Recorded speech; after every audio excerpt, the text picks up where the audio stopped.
Bien, damos gracias al Señor en esta hora, en esta mañana, podríamos decirlo, porque una vez más estamos delante de Dios, estamos delante de la presencia del Señor, sumándonos a los muchos.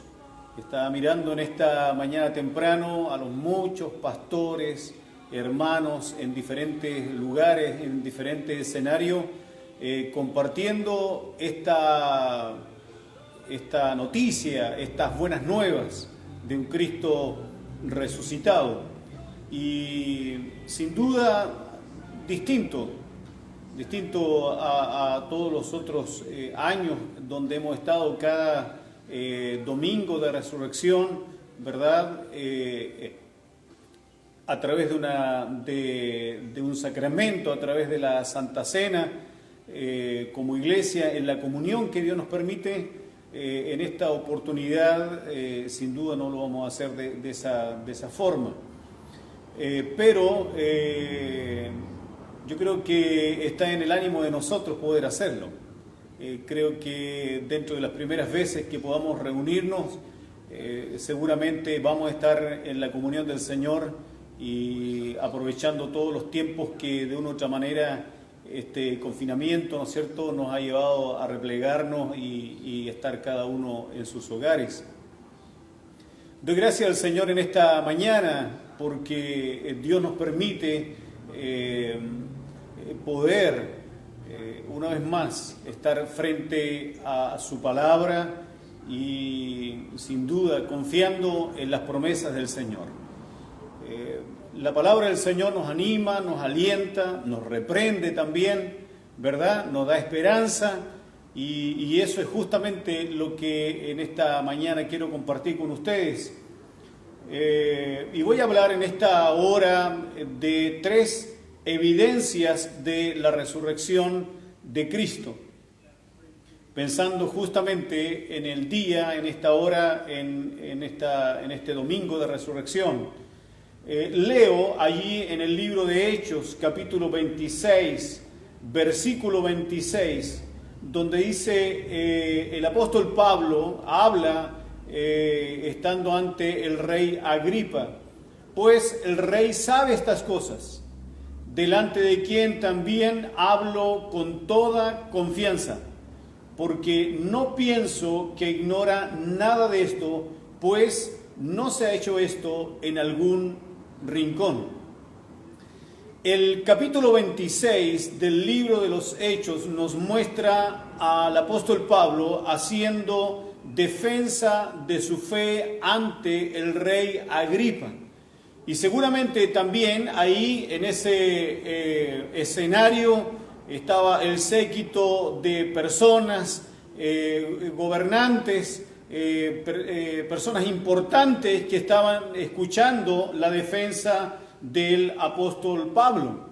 El rey Agripa era el rey de turno impuesto por Roma y Pablo había sido arrestado porque predicaba justamente a Cristo y a Cristo resucitado. En el libro de los Hechos, ahí mismo, pero en el capítulo 25, versículo 19, dice, de un cierto Jesús, dice la Escritura, que Pablo predicaba, de un cierto Jesús ya muerto, el que Pablo afirmaba estar vivo. Y sabe, Pablo usa esta expresión que era muy común de los griegos de ese tiempo, cuando dice, pues no se ha hecho esto en algún rincón. Y usa esta expresión griega para decir que nadie ignora el nombre de Jesús y lo que sucedió con él. Y lo que se hablaba también acerca de él, porque el nombre de Jesús se hablaba por todo el territorio, incluyendo los territorios de Roma. Por lo tanto, el nombre de Jesús era muy conocido y Pablo lo que hace en su defensa, en este descargo de esta acusación, es decirle al rey Agripa, tú también, siendo judío y estando gobernando en esta parte del territorio, tú también has oído acerca de Jesús, porque todos los judíos sabían de estas cosas, y el rey Agripa, siendo judío, debía haber sabido también de estas cosas. Por eso Pablo le dice al rey: no pienso que usted ignora nada de esto, pues no se ha hecho esto en algún rincón. Hay que decir que Jesús era ampliamente conocido en Palestina. Por lo tanto, no se ignoraba nada, ni siquiera el personaje más insignificante, por decirlo de alguna manera, ignoraba acerca de lo que estaba pasando y de lo que había sucedido con Jesús. La muerte y la resurrección de Jesús tenían muchos testigos. Además que ya habían pasado 30 años de estos acontecimientos, donde todos y por todos lados se hablaba y se daba testimonio. Los apóstoles predicaban por todos lados, difundían el mensaje de la cruz, de un Cristo crucificado, pero también de un Cristo glorioso, resucitado. Por lo tanto, el rey sabía de estas cosas. Escuche bien esto. El mensaje de Jesús y su sacrificio salvador en la cruz sigue hasta el día de hoy teniendo los mismos efectos que Pablo dice y hace defensa ante este rey. El mismo Pablo decía: si Cristo no resucitó, vana es entonces nuestra predicación, vana, sin valor es también nuestra fe. Por eso quiero hablar en esta hora, en esta mañana, 3 evidencias, las que yo he escogido como una de las más importantes, que afirman la resurrección de Jesús, y seguramente muchos de ustedes también concluyen en lo mismo. La primera evidencia es el sepulcro vacío. El hecho de que el sepulcro de Jesús estaba vacío 3 días después que Él murió es una de las grandes pruebas de su resurrección. Todos los autores de los 4 evangelios están completamente de acuerdo en que la tumba de Cristo estaba vacía 3 días después que Él murió. De esta manera, lo que están haciendo los escritores es afirmar las palabras proféticas de Jesús: al tercer día resucitaría. El ataque más antiguo en contra de la resurrección de Cristo, y que se comenzó a originar ahí mismo, diríamos en la misma hora, en el mismo momento que estaban aconteciendo las cosas, es que alguien robó el cuerpo de Jesús. Pero la misma Biblia se encarga de decir y desdecir justamente lo que algunos afirmaban. Y dice la Escritura que los principales sacerdotes dieron mucho dinero a los soldados diciendo: decid vosotros, sus discípulos vinieron de noche y lo hurtaron estando nosotros dormidos. Y ellos, los soldados, tomando el dinero, hicieron como se les había instruido. Y sigue diciendo la Escritura que este dicho se ha divulgado entre los judíos hasta el día de hoy. O sea, está hablando el escritor en su tiempo, diciendo eso se divulgó de boca en boca, ¿verdad? De testimonio en testimonio, hasta el día que aquel que está escribiendo lo está haciendo, ¿verdad?, en su puño y letra. En otras palabras, lo que está afirmando la palabra es que nadie creyó este argumento de que el cuerpo de Jesús había sido hurtado.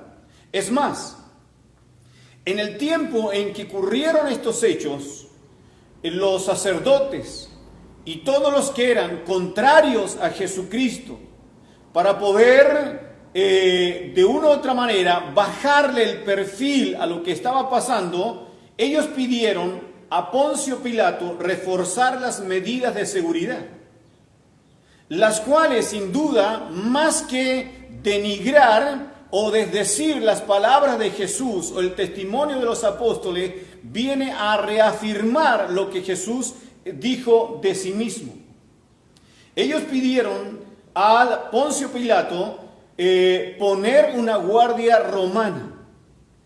Y así se hizo. Una guardia romana, para que ustedes entiendan, era y se componía de 4 hombres.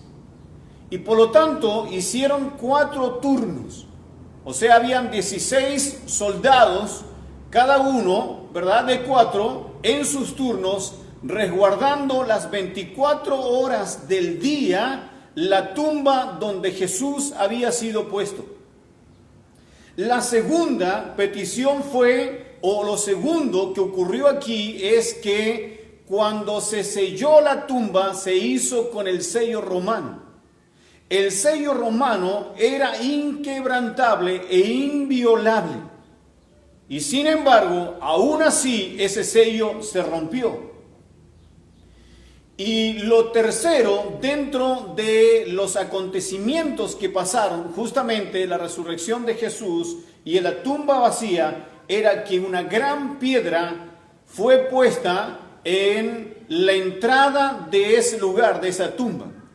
Algunos entendidos creen que esa piedra pesaba aproximadamente 1 tonelada, lo cual era imposible remover si no había un gran movimiento de gente o de elementos que pudieran hacerlo. Por lo tanto, era muy difícil que el cuerpo de Jesús haya sido hurtado, haya sido robado por los discípulos de Jesús sin que los guardias se hayan dado cuenta durante sus turnos y sus hechos, diríamos, de cuidado, de resguardo del lugar. Por lo tanto, todo lo que sucedió allí, para conclusión de esta primera evidencia, todo lo que sucedió allí, en esa tumba vacía, evidenciaba un poder sobrenatural, un poder celestial, que daba cuenta que Jesús era el Hijo de Dios. No podía haber sucedido de otra manera si Dios no hubiese intervenido, o el mismo poder de Jesucristo en sus palabras, que al tercer día resucitaría, hayan podido justamente remover esa piedra y hacer que esa tumba esté vacía. La segunda evidencia, estimados amigos y hermanos, dentro de las evidencias más importantes son los relatos de los testigos oculares. Cuando Jesús fue crucificado, sus discípulos no tenían esperanza. Su fe estaba destruida. Ellos estaban cabizbajos, confundidos, atemorizados. Por lo tanto, para ellos le era imposible creer en ese minuto que Jesús hubiese resucitado, aún siendo ellos testigos justamente de las palabras de Jesús. Y estando ellos reunidos, dice la Escritura, puesto en medio, Jesús, puesto en medio, le dijo: paz a vosotros. Lo que ocurrió en ese momento es que todo estaba, ese cuarto donde estaban los discípulos estaba cerrado. Pero Jesús, en este cuerpo glorificado, lo que logramos entender es que traspasó las paredes en ese cuerpo de gloria y se puso en medio de ellos para decirle: paz a vosotros.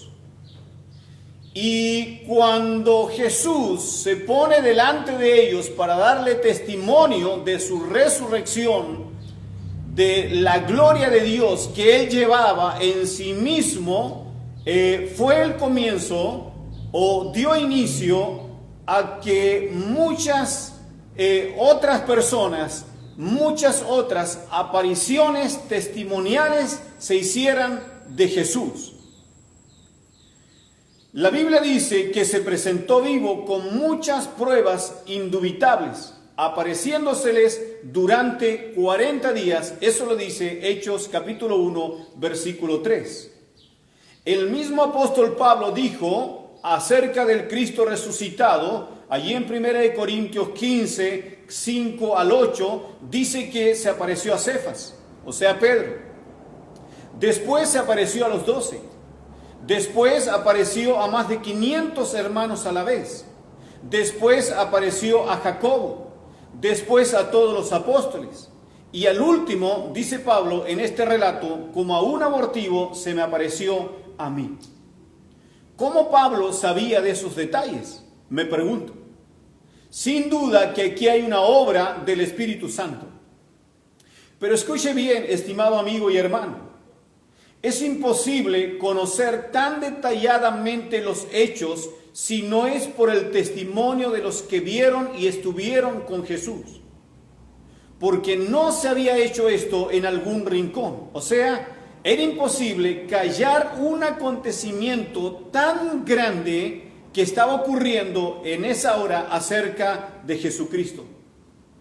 El sepulcro vacío y los cientos de testigos oculares son prueba suficiente de la resurrección de Cristo de entre los muertos. Gloria a Dios. Y hoy, hasta el día de hoy, lo seguimos celebrando, lo seguimos anunciando y nos seguimos gozando justamente en la resurrección de Jesús, en un Cristo vivo, presente ahora en medio nuestro. La tercera y última evidencia es el martirio de los apóstoles. Si la resurrección estaba basada en una mentira, ¿por qué cada uno de los apóstoles murió por predicarla? Me pregunto en esta mañana. Los apóstoles no solo continuaron predicando la resurrección de Cristo, sino que murieron por sus convicciones sin negarla. Al leer la historia de la iglesia nos encontramos que cada uno de estos apóstoles, excepto Juan, cada uno de ellos tuvieron muertes horribles. ¿Por qué? Porque predicaron que Cristo había resucitado de los muertos. Un escritor llamado Paul Little dijo: los hombres morirán por lo que creen es verdad. No mueren por lo que saben que es mentira. Estos hombres, los apóstoles, los discípulos, las familias, todos aquellos, lo que anunciaron fue, como fieles testigos de la resurrección de Cristo, que Cristo había resucitado de entre los muertos. Y escuche bien, estimado amigo y hermano, ¿qué decir de aquella iglesia? Que jamás vamos a saber sus nombres, pero que sabemos, familias completas fueron llevados a los circos romanos para ser comidos por las fieras hambrientas, para diversión de la población de ese tiempo. Todos estos hombres y mujeres y demás creyentes pasaron por terribles sufrimientos y muertes porque decían y anunciaban y predicaban que Cristo resucitó de los muertos. Todos estos, aquellos testigos oculares o los que oyeron acerca de Jesús, daban testimonio justamente de un Cristo resucitado. Estimados hermanos, los hombres no mueren por algo que no han visto. Estos hombres vieron a Cristo después que resucitó del sepulcro. Y esta es la razón por qué la tortura y la muerte misma no los detuvo de proclamar a Cristo como un Cristo resucitado de los muertos. Concluyo con esto en esta mañana. Entonces, ¿qué nos queda a nosotros que no hemos sido los testigos oculares de la resurrección de Jesús? Ni hemos oído de los que lo vieron, sino que han pasado muchos años, siglos y más de 2000 años para que nosotros escuchásemos este evangelio que se comenzó a difundir justamente en el mismo tiempo donde ocurrieron los hechos. Entonces Jesús dijo estas palabras: bienaventurados los que no vieron y creyeron. En palabras simples, en palabras sencillas, Jesús nos llamó bienaventurados, nos llamó dichosos, nos llamó gozosos. Si bien no hemos visto a Jesús corporalmente resucitado, pero sí somos testigos cómo el Cristo vivo sigue trayendo vida eterna a los que han puesto su fe en Él y experimentado su paz. Las evidencias, estimados, las evidencias de la resurrección de Cristo en nosotros están claramente marcadas en la conversión de nuestras vidas y en la convicción profunda que estaremos con Él en el cielo eterno. Solamente una frase en esta mañana: gloríese en el Señor, gócese en el Señor, alabe a Dios, glorifique a Dios, abrácese a su fe, abrácese a sus convicciones, tome la palabra del Señor, gócese en ella, porque Cristo ha resucitado. Y ha resucitado no para estar lejos de nosotros, sino ha resucitado para estar presente con nosotros aquí, ahora, en este momento, en este lugar, y donde los hombres invoquen el nombre de Jesús, Jesús está allí en medio de ellos, en medio nuestro, para darnos vida, para darnos esperanza, para poder estar con nosotros aún en estos momentos difíciles y complejos que vivimos. Él está aquí, Él está con nosotros. Oramos por ello y damos gracias al Señor en esta hora. Padre amado, te damos gracias, te bendecimos, te exaltamos, te glorificamos, Señor, porque no se ha hecho esto en algún rincón.